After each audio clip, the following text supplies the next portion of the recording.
Hi, I'm Jimmy Gownley, and I'm a cartoonist. And me and my cartoonist pals, Harold Buchholz and Michael Cohen, are reading all 17,897 Peanuts comic strips by Charles M. Schulz. And we'll be discussing them on our new podcast called Unpacking Peanuts. And we'd love for you to read along with us. Beginning March 15th, 2022, Michael, Harold, and I are reading a year's worth of Peanut strips every week, starting at the beginning. We're charting first appearances of the characters and picking our favorite strips. The Flights of Fancy, and even the flubs, including ours. Mostly ours. So, go to unpackingpeanuts.com and sign up for the Great Peanuts reread, and then join us every Tuesday for a new episode as we go year by year through Schulz's masterpiece. And best of all, every Peanut strip is available for free on gocomics.com. So you have no excuse. Besides, what could be more fun than hanging out with friends talking comics? Nothing I could think of. So remember, go to unpackingpeanuts.com to sign up for the Great Peanuts reread, and then join us here March 15th and every Tuesday after that for new episodes of Unpacking Peanuts. Thanks for listening, everybody, and here's a special sneak preview of an upcoming episode. July 11th. Lucy and Charlie Brown are walking down the sidewalk. Lucy says, "Knock, knock." Charlie Brown says, "Who's there?" Lucy is brought up short. She yells, "Fuzz!" Charlie Brown says, "Huh?" Lucy points to a little speck on the sidewalk. "Fuzz! There's a piece of fuzz on the sidewalk." "Oh, good grief," says Charlie Brown. Lucy says, "I'm scared of fuzz. Brush it away, Charlie Brown. Brush it away." Charlie Brown kneels over to brush away the fuzz. "That's the silliest thing I've ever heard. Fuzz. Good grief." Lucy yells, "Brush it away. Brush it away." Charlie Brown is knocked back in surprise. "Ack! It moved! It's a bug! It's a bug!" he says. "It's a piece of fuzz!" says Lucy. They turn around. "Let's go back the way we came." Lucy says, "We can walk clear around the block someday when we're older." Fuzz. Brr. Whoa. This strip was really influential in my life. It changed my life completely. So how old are you when you're reading this, when you would have read this, Michael? Well, it would have probably been the reprint book, so maybe it was 56 or something. So I might have been 6. About 6, yeah. Doesn't this 6 like probably, reflect yeah. actual childhood trauma? I mean, this just resonates. Yeah. Absolutely. It's so great. It's so funny. And there's no traditional punchline. The punchline is the least interesting part of the whole strip, but them just sitting there screaming, "It's a bug, it's a bug, it's a piece of fuzz." I don't know. This has to be the 150th time I've seen this. It always makes me laugh. It's great. And I do love the end, even though it's maybe not funny, just that there's strategies to go around the other side of the block to avoid the fuzz. I think it's very satisfying. Oh, it's a satisfying ending. I just think it's funny all the way through that he doesn't have to put a killer punchline in the last panel because the whole strip is funny. Yeah, definitely. It's drawn funny. The idea is funny and quirky.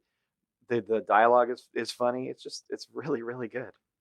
And that burr that Lucy adds at the end that's classic. Also, Little Orphan Annie. Burr. Some horrific thing is happening or chilling thing is happening. It's always burr. She uses, or Schulz rather, uses italicized lettering for Lucy in the first panel on the third tier, which is really weird. He doesn't do that very often. Gives it extra urgency and a little bit of an extra unhinged quality, which I personally like. Yeah, and I still love his open lettering that he's using throughout this period, and certainly for Sundays he used for years. But they kind of like the thin ones, maybe going ack, really thin line. It's just looks cool. Well, it's beautiful, and it also, one of the things that interests me in lettering, which I harp on because it's one of my favorite things to do actually as a cartoonist, is that as much as it conveys sound, which obviously it has to, and conveys story, it also is a really neat design thing.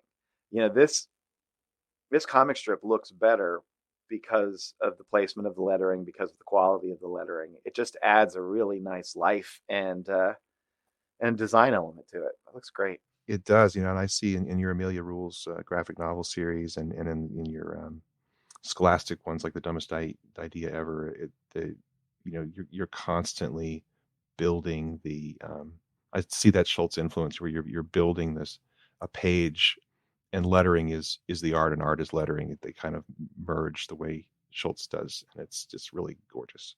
Thanks. I mean, his example is just the high water mark in basically everything. I would also say that I think at this point it's safe to assume he is using a traditional Esterbrook pen, which I should have the number right off the top of my head. Why don't you Google it, you blockhead?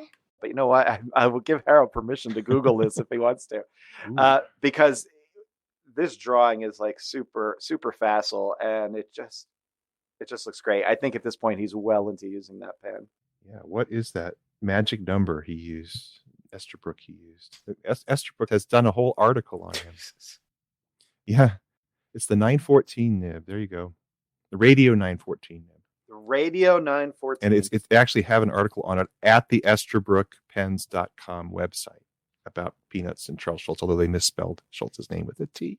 The T. Oh, that's bad. Well, that's okay because I pronounced their company name Easterbrook, so we got them back.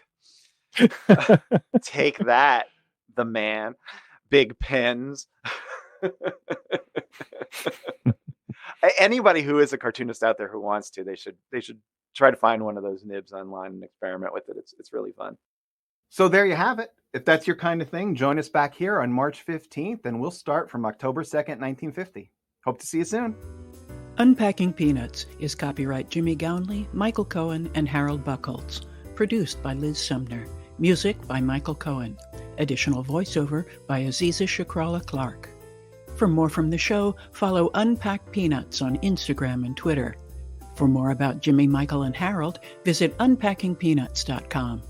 Have a wonderful day, and thanks for listening. You blockhead!